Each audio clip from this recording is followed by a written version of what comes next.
புரியல. ஆமாம், உங்கள் நம்பர் கொடுத்தேன் வந்து. நான் அவர் நம்பர் சேவ் பண்ணல.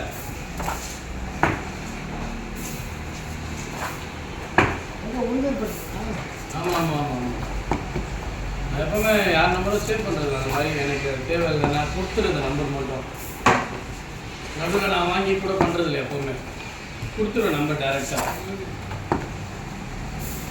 சில பேர் பண்ணுவாங்கல்ல, நான் வேலை செய்யலைனாலும் மற்றவன்ட்ட வேலை கொடுத்துட்டு எக்ஸ்ட்ரா வச்சு கொடுப்பாங்களே, நம்மளுக்கு அந்த பழக்கம்லாம் இல்லை. கொடுத்துருவேன் டேரெக்டாக. நீங்கள் பேசிங்க, லாபமும் நஷ்டமும் உங்களுக்கு வரட்டும்.